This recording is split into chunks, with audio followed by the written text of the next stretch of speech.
আসসালামু আলাইকুম। সংবাদে আপনাদের সবাইকে স্বাগত জানাচ্ছি। আমি ফিরোজ তোহা। শুরুতেই সংবাদ শিরোনাম। বাংলাদেশের সর্বশেষ গুরুত্বপূর্ণ আপডেট সংবাদে আপনাকে স্বাগত। শুরুতেই সংবাদ শিরোনাম, পরে বিস্তারিত। প্রথমে জানাবো, জুলাই ঘোষণাপত্র সনদ নিয়ে শিবির সভাপতির হুঁশিয়ারি।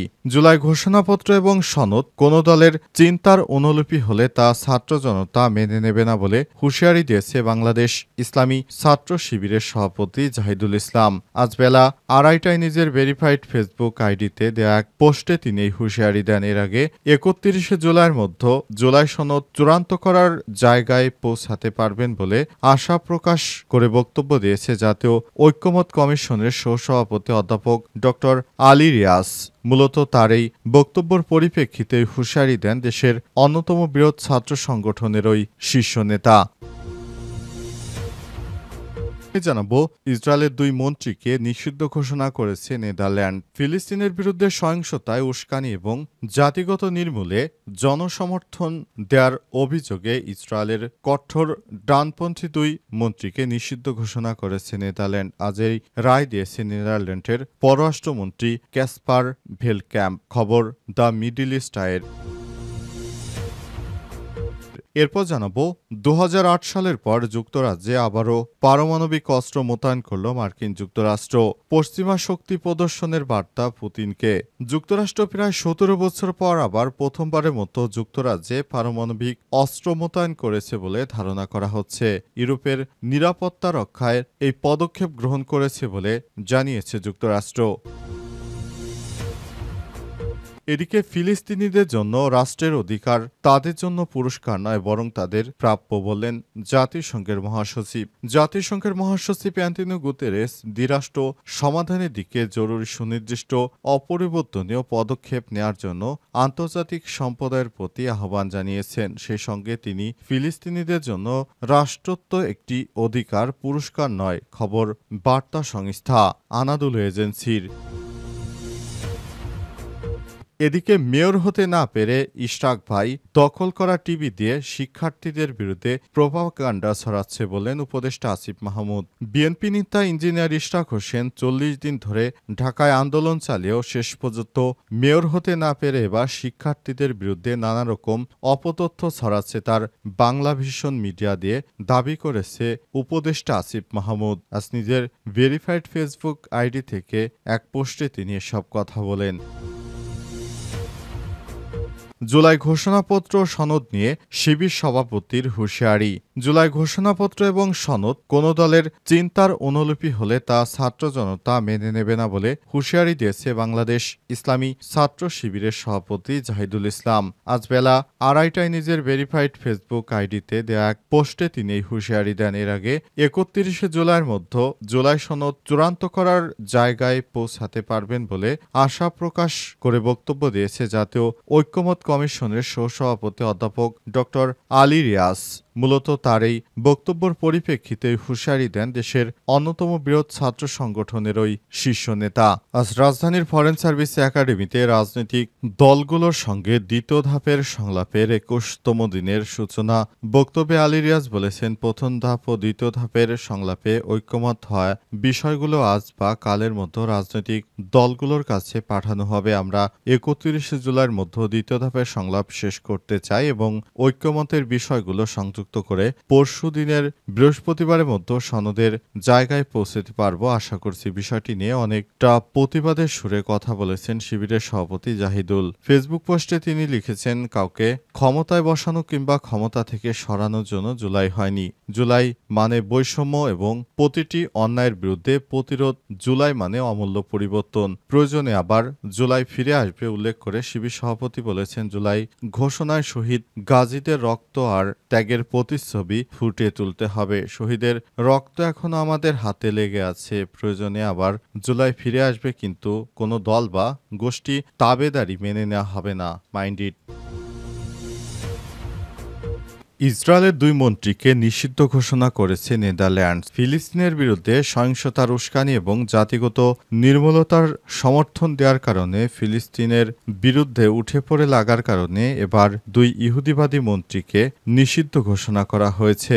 ইসরায়েলের কঠোর ডানপন্থী দুই মন্ত্রীকে নিষিদ্ধ ঘোষণা করেছে নেদারল্যান্ডস। আজ রাতেই ঘোষণা দেন নেদারল্যান্ডের পররাষ্ট্রমন্ত্রী ক্যাসপার ভেল্ডক্যাম্প। খবর মিডল ইস্ট আইর। তিনি বলেছেন, ইসরায়েলের জাতীয় নিরাপত্তা মন্ত্রী ইতামার বেন গাভির এবং অর্থমন্ত্রী বেজালেল স্মেটিস এখন থেকে নেদারল্যান্ডে প্রবেশ করতে পারবে না। নেদারল্যান্ড আনুষ্ঠানিকভাবে এই দুইজনকে অবাঞ্ছিত ব্যক্তি হিসেবে ঘোষণা করেছে। সেই সঙ্গে অবাঞ্ছিত ব্যক্তিদের তালিকায় তাদের নাম অন্তর্ভুক্ত করা হবে বলেও জানান তিনি। পার্লামেন্টে এই পদক্ষেপের পক্ষে ভেল্ডক্যাম্প বলেছেন, এই দুইজন ফিলিস্তিনি জনগণের বিরুদ্ধে বারবার সহিংসতার উস্কানি দিয়েছেন, অবৈধ বসতি সম্প্রসারণের পক্ষে জোরালোভাবে সমর্থন করেছেন এবং গাজা উপত্যকায় জাতিগত নির্মূলের আহ্বান জানিয়েছেন। তার মতে, ইসরায়েলের কঠোর ডানপন্থী এই দুই মন্ত্রীর ফিলিস্তিন বিষয়ক পদক্ষেপ এবং বিবৃতি যুক্তিসঙ্গত নয়। তিনি আরও বলেছেন, মন্ত্রিসভার এই পদক্ষেপ নিয়েছে কারণ তাদের আচরণ আন্তর্জাতিক আইনের মৌলিক নীতি লঙ্ঘন করে। এর প্রতিক্রিয়ায় ইসরায়েলের জাতীয় নিরাপত্তা মন্ত্রী বেন গাভির সামাজিক যোগাযোগ মাধ্যম এক্সে বলেছেন, যদি আমাকে পুরো ইউরোপ থেকেও নিষিদ্ধ করা হয়, আমি আমার দেশের জন্য কাজ করে যাব এবং আমরা হামাসকে উৎখাত করেই ছাড়ব। পশ্চিমা শক্তি প্রদর্শনের বার্তা পুতিনকে। 2008 সালের পর যুক্তরাজ্যে আবারও পারমাণবিক অস্ত্র মোতায়েন করল যুক্তরাষ্ট্র। যুক্তরাষ্ট্র প্রায় 17 বছর পর প্রথমবারের মতো যুক্তরাজ্যে পারমাণবিক অস্ত্র মোতায়েন করেছে বলে ধারণা করা হচ্ছে। ইউরোপের নিরাপত্তা রক্ষায় প্রতিশ্রুতি ও রাশিয়ার প্রেসিডেন্ট ভ্লাদিমির পুতিনকে বার্তা দেওয়ার উদ্দেশ্যে এই পদক্ষেপ নেওয়া হয়েছে বলে মনে করে বিশ্লেষকরা। মঙ্গলবার 29 জুলাই এক প্রতিবেদনে খবর দিয়েছে এনডিটিভি।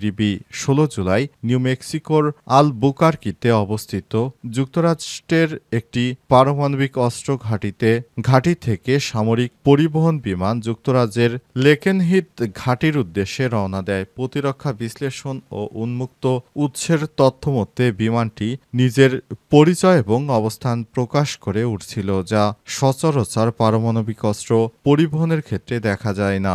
জানা গেছে, বিমানটি ছিল প্রধান পারমাণবিক পরিবহন ইউনিট এর অংশ, যা সাধারণত পারমাণবিক অস্ত্র পরিবহনে ব্যবহৃত হয়। এটি কোনো তৃতীয় দেশের আকাশ সীমা অতিক্রম না করে সরাসরি যুক্তরাজ্যে পৌঁছে যায়। তবে হঠাৎ করে কী কারণে যুক্তরাষ্ট্র এতদিন পর যুক্তরাজ্যে পারমাণবিক বোমা মোতায়েন করল, সে বিষয়টি এখনো স্পষ্ট করে কেউ বলতে পারেনি।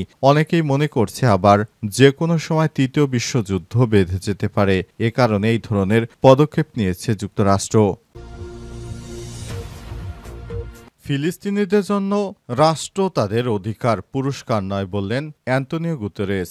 জাতিসংঘের মহাসচিব অ্যান্তোনিও গুতেরেস বলেছেন, আমরা ফিলিস্তিনকে একটি স্বাধীন ভূখণ্ড দেওয়ার যে আলাপ আলোচনা চালিয়ে যাচ্ছি, ফিলিস্তিনের জন্য আলাদা একটি ভূখণ্ড তৈরি করার জন্য যে কথা বলছি, এটা বাস্তবসম্মত। কারণ ফিলিস্তিনের ভূখণ্ড এবং তাদের নতুন একটি রাষ্ট্র, এটি তাদের জন্য পুরস্কার নয়, বরং ফিলিস্তিন রাষ্ট্র গঠন সম্পূর্ণ ফিলিস্তিনিদের অধিকার।